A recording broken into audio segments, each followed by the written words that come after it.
I'm a journalist. I specialize in TV news, and I'm a TV reporter. And I got my start as a foreign correspondent when I moved to Liberia back in 2017 to freelance as a reporter there, covering topics such as the presidential election and various other things during the about the 16 months that I spent living in the country. So, and when I was in Liberia, I was primarily reporting for the Voice of America. I did so as recently as in September, when I did a report following up on the reopening of a formerly American all-girls school that's now under Liberian leadership. But now I'm back to living in New York full time for the time being, where I work as a TV reporter for one of the local news networks here called News 12. So that's a little background on my work. Again, I'm so glad to be talking with you all today, and I really look forward to hearing any questions that you have, and to just being of help as, however I can be to you all. It's hard. Journalism, it can be a rather thankless job at times because it is so demanding of your time, of your energy, of your emotions. You really have to come with your A game in terms of not only your ideas, but also the information that you bring to the table, whether you're freelancing, whether you're working with a team. Also incredibly inspiring work, despite how difficult it is.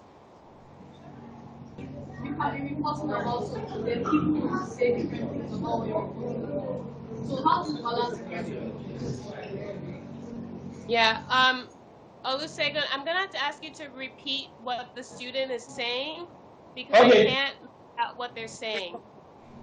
Okay, how do you balance opinions from different people when you're reporting? Oh, that's a great question. It's absolutely something that you have to seek out, especially, when I find that when I'm doing stories for News 12, for the local network that I work for here in New York. Sometimes we do stories where we're surveying the public on an issue, and you might get one answer or two answers or even three answers from people of different demographics, of different ages. That's also important when you're reporting and when you're surveying the public on an issue. It's not only important to get different sides of the issue, but it's also incredibly important to get different voices, people of different backgrounds. But when you start having those conversations with people and you're hearing one side, absolutely make time to seek out other voices that could balance that out. I mean, like 2 minutes or 5 minutes to call you back. I want to cut this call now. Some of the students would like to leave now because 3 o'clock, which is 9 a.m. in United States, is their closing time. So they want to leave. So we continue with the others.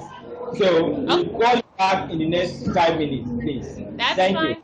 Sure, I'll be here. Thank you. Article? What's the most interesting article? Yeah. Okay, so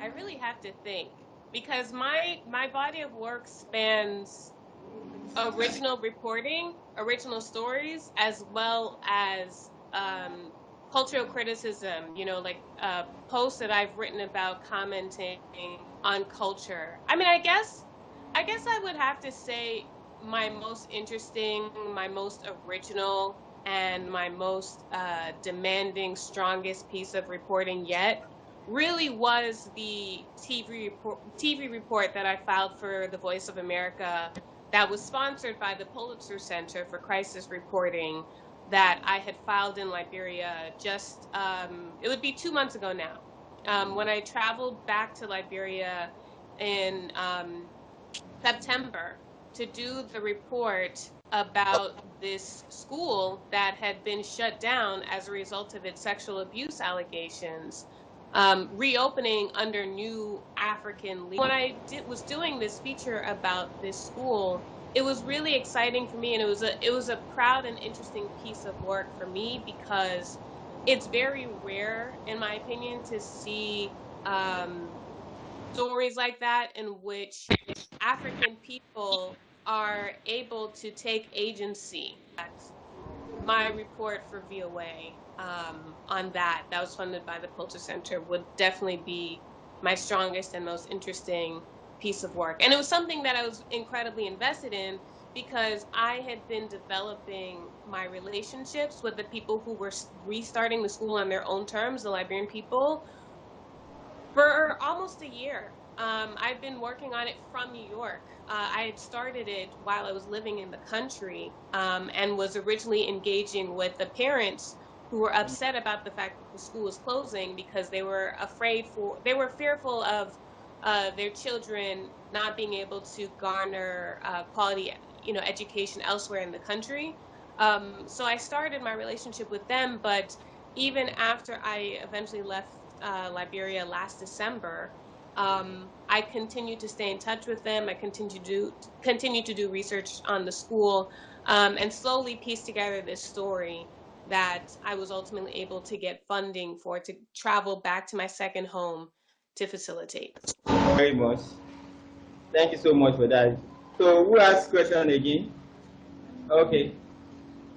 Okay, you need to come. You have to leave your seat. Okay. Yeah, did you always want to be a journalist? Just like something that happened. Did you always want to be one? I did not always want to be a journalist. It was something that happened. I think when I was 4, I used to tell everybody that I wanted to be in Hollywood. I wanted to be a star in Hollywood. I have no idea where that came from.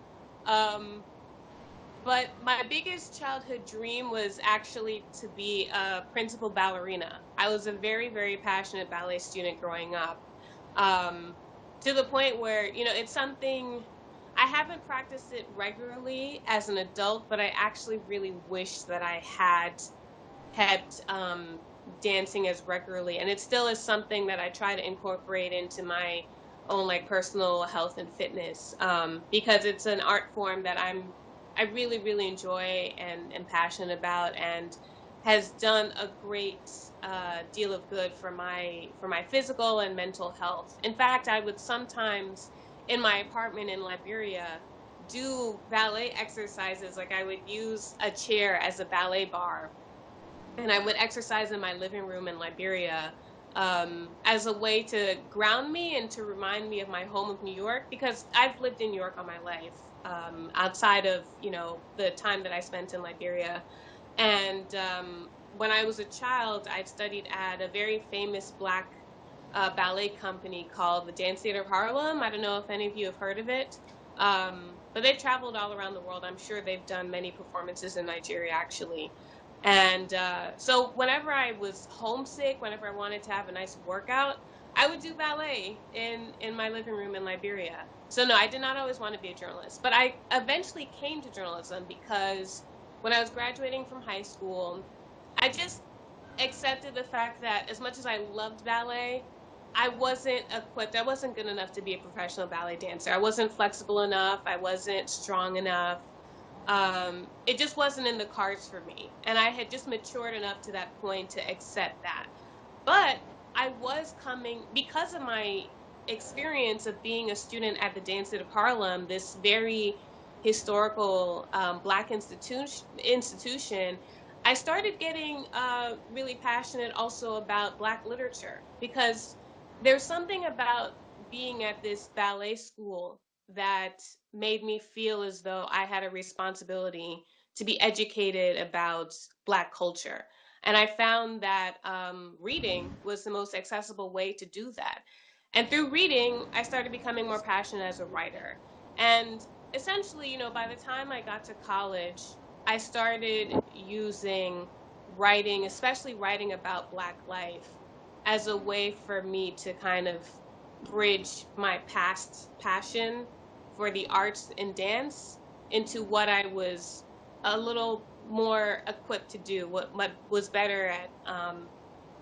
And that passion for writing is what has fueled my journalism career ever since. And also, I didn't have intentions of going on camera. I didn't have intentions of becoming a TV reporter, but I had a few college professors who pushed me into it, who said, you know, you do well on camera. You should give that a try. And eventually, years later, I finally said, sure, okay, I'll go for it. Have you ever been? Uh-oh, the connection stalled. Yeah, the connection stalling. I didn't hear what she asked me at all. Can you repeat that, please? Okay. As a journalist, have you ever been in a situation where you have to lie? So do what? Lie. Lie. Okay. Where I have to what? The connection keeps dropping. It's very annoying. Lie. Lie. How to lie? Yes. Oh no. I mean, okay. So so here's an interesting thing.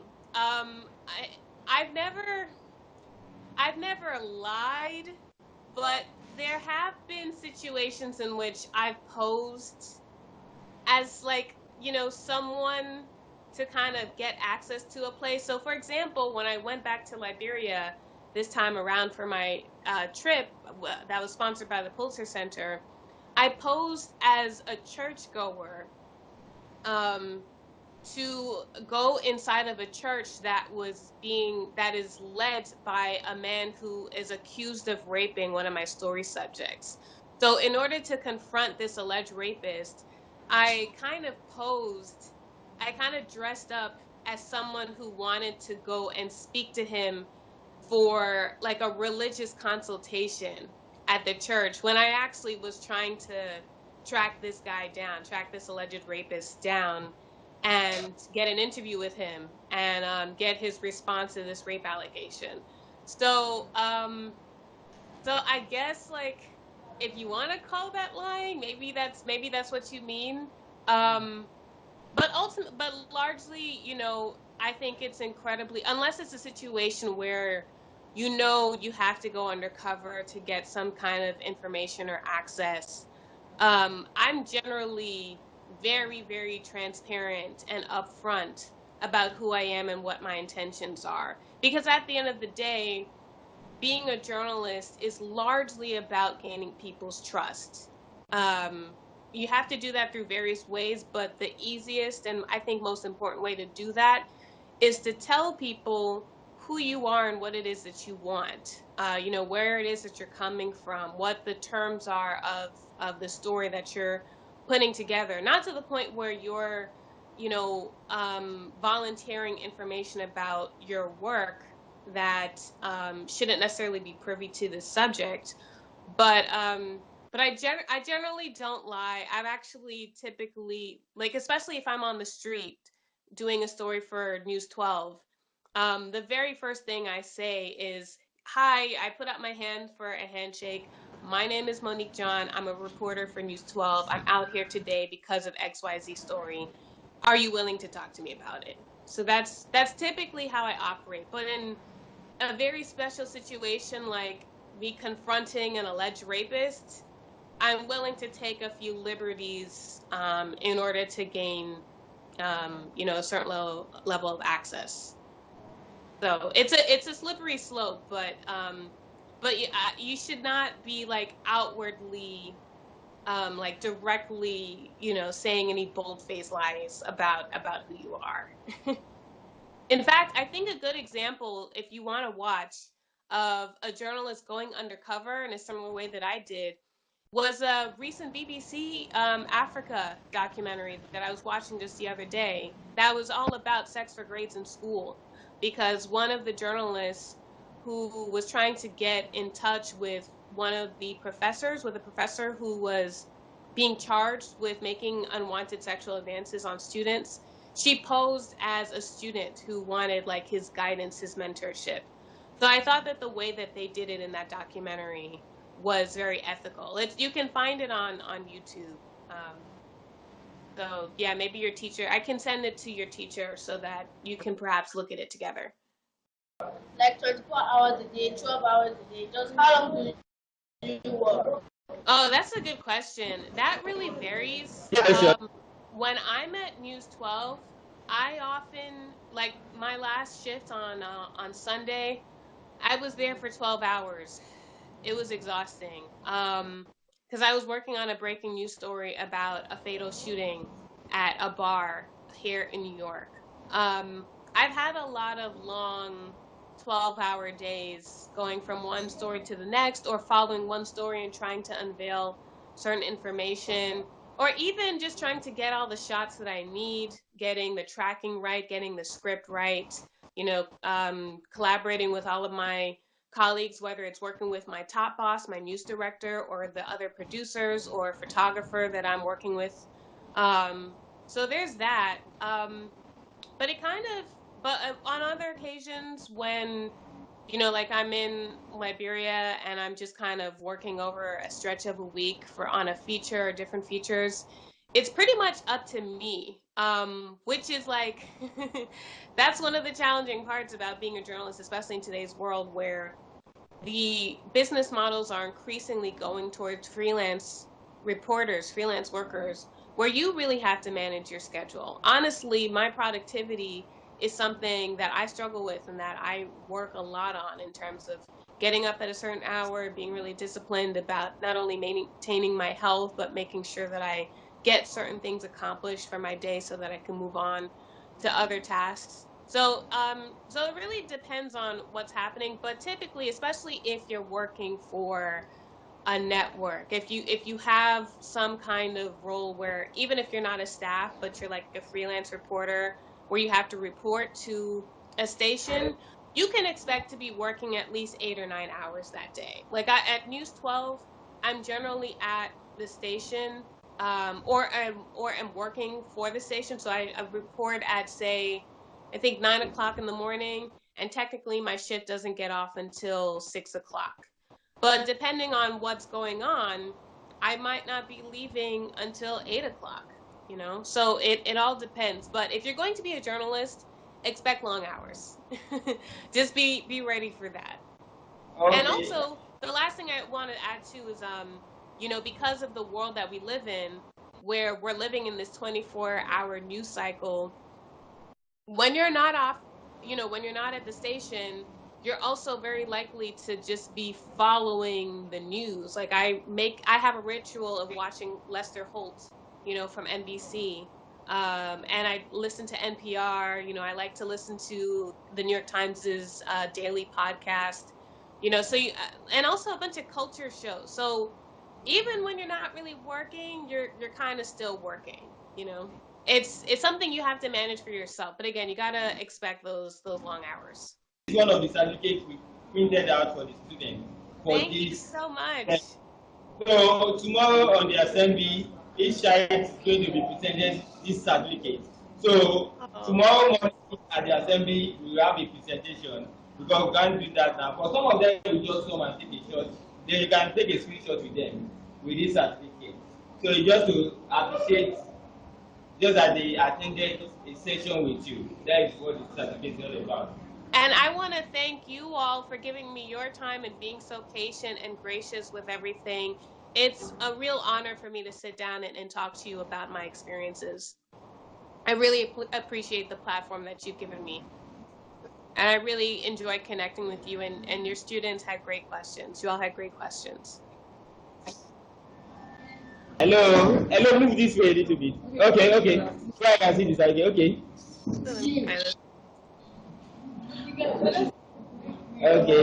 Okay, say bye-bye. Bye. Thank you so much. Can you say bye-bye to her again? Bye. Thank you.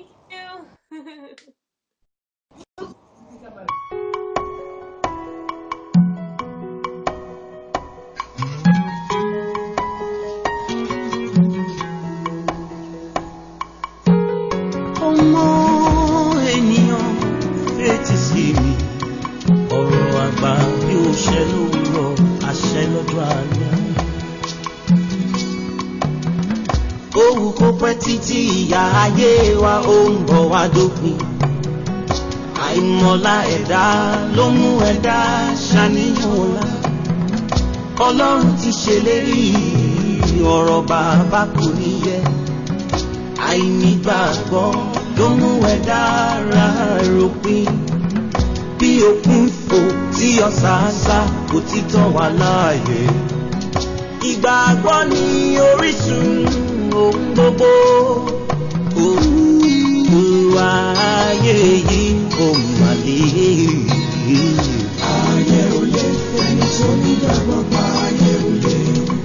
Olúwa ayé yìí kò mà lè o.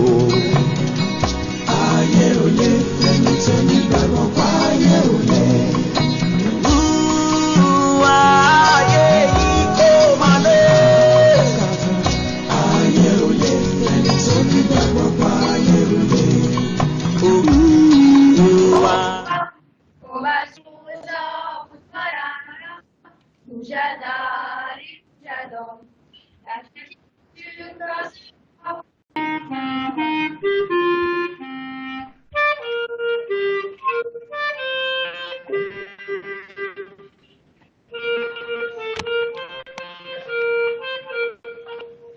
Start this question now. I'm going to start the question right now. So just give me 1 minute. Let me quickly start the question. The River Nile passes through 11 countries. First, it passes through Rwanda, then Burundi.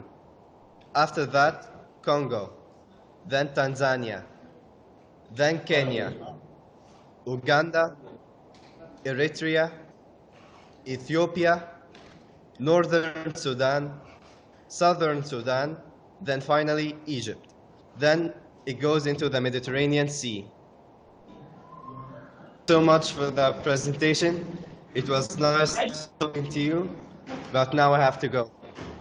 Bye.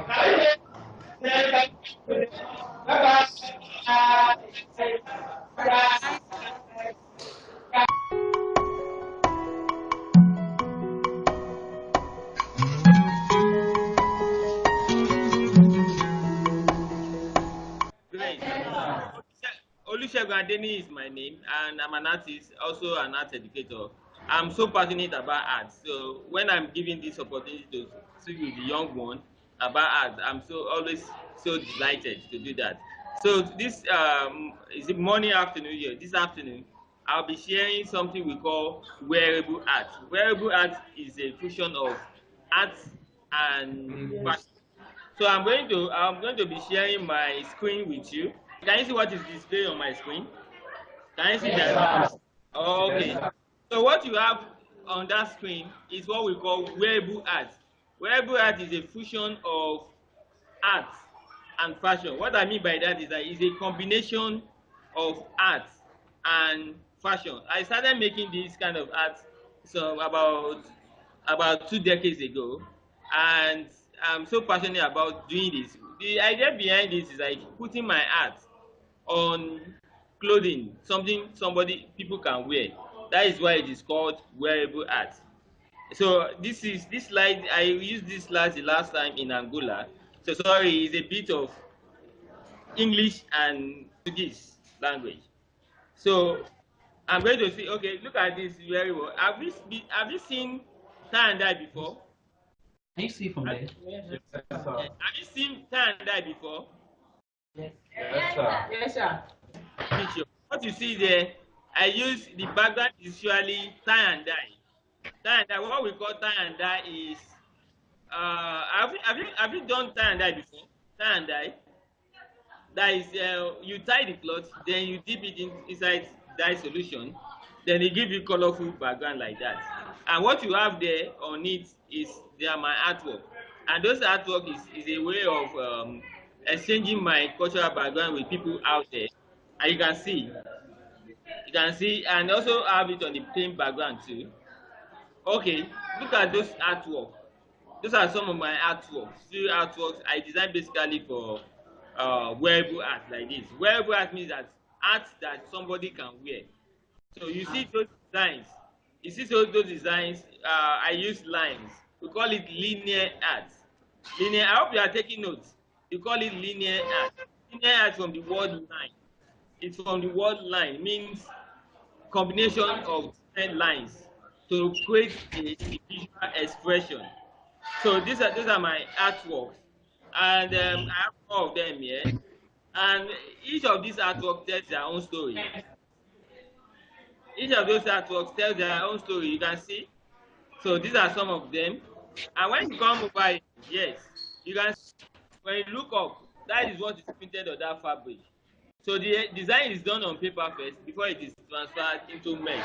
So most of these designs you see, beautiful design you see on uh, those clothes are printed. And printed means that you create the design on mesh, then you print it. It's not machine made. It's not machine made. So this one are hand printed. So you look at the design down. When you look at the fabric up, you see that it's design that we have down that it was printed on the design up. And way back in school at the university, I actually went to University of Benin for my first degree, and I did my second degree at University of Lagos. So just like I said earlier, that I'm so passionate about arts, and my own calling is to impart or to help young ones like you to harness your talents. I hope Mr. Okpeifa will invite me someday to Abuja to come and demonstrate some of this work with you. I'll be so delighted to come and to even visit. I'll show you that. Okay, and to also visit your new facility dedicated to your teacher, Mr. Okpeifa. Standing together, they are twins. I produced that one to show that twins, you can't separate them. You can see the artwork, beautiful artwork. It's a face. You can see a face on their body. And this one is actually for couple. It's a beautiful, you can see the background is tie and dye. It's what we call tie and dye. We call that tie and dye. And the artwork you have on it is printed on them. And let me take you back. This particular one at the center, what you have on it is Face of India. Face of India is a Benin art. So I try as much as possible to even incorporate our own cultural heritage in my own artwork. So I present it in a different way, in such a way that people can appreciate it. So Face of India is a very popular artwork that was used for Festac 77. In 2009, that was March 8th, the day we celebrated the women. You know, the women are celebrated every year on March 8th. So that very day, my artwork was published on center spread of Punch newspaper. Observed from the slides was that Africans usually wear comfortable, loose, and vibrant colors. Yes. You know, colors matter so much, and colors, there's a way it have effect on our life.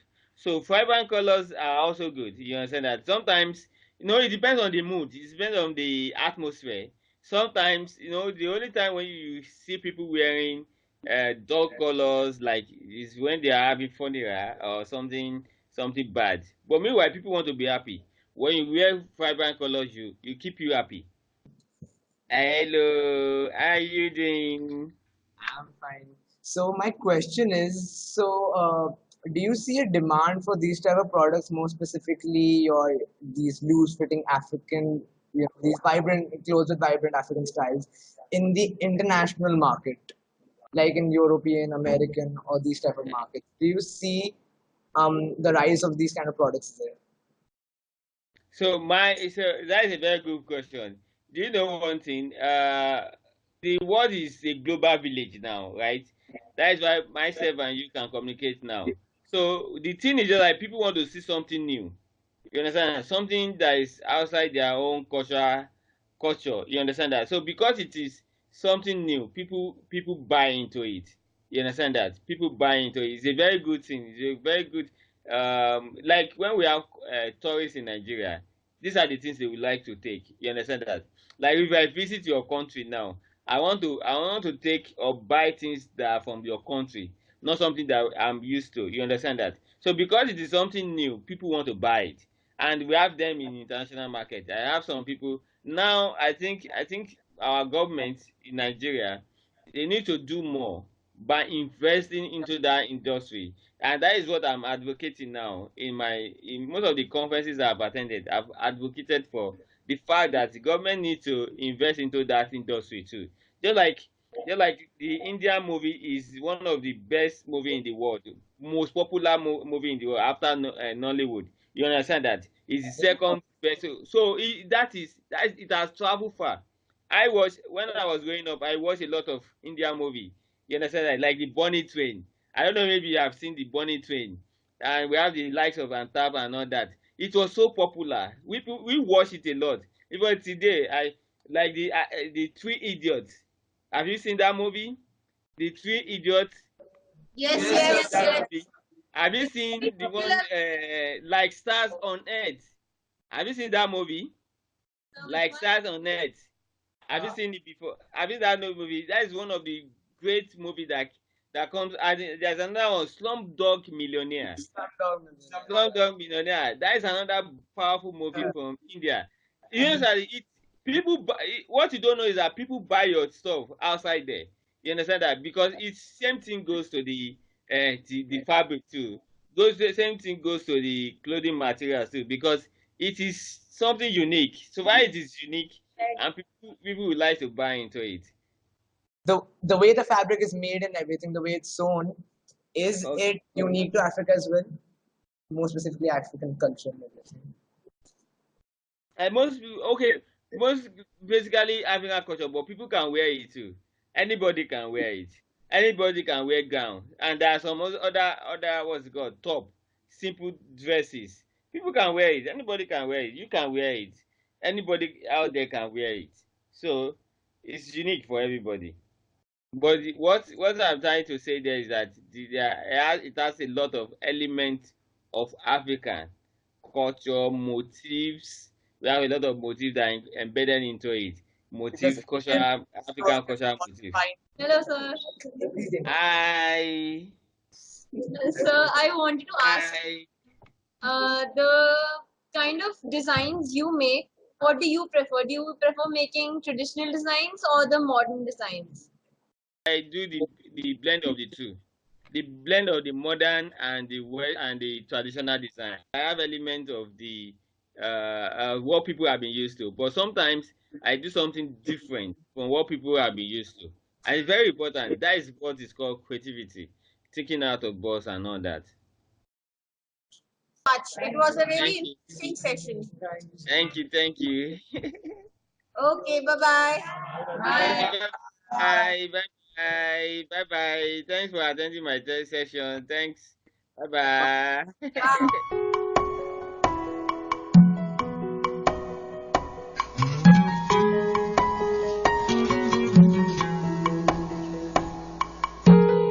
Ọmọ ènìyàn fetí sí mi, ọ̀rọ̀ àgbà bí ó ṣẹ lówùúrọ̀, àṣẹ lọ́jọ́ alẹ́.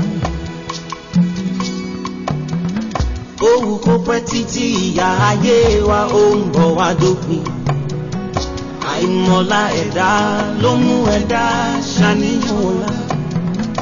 Ọlọ́run ti ṣèlérí ọ̀rọ̀ bàbá kò ní yẹ.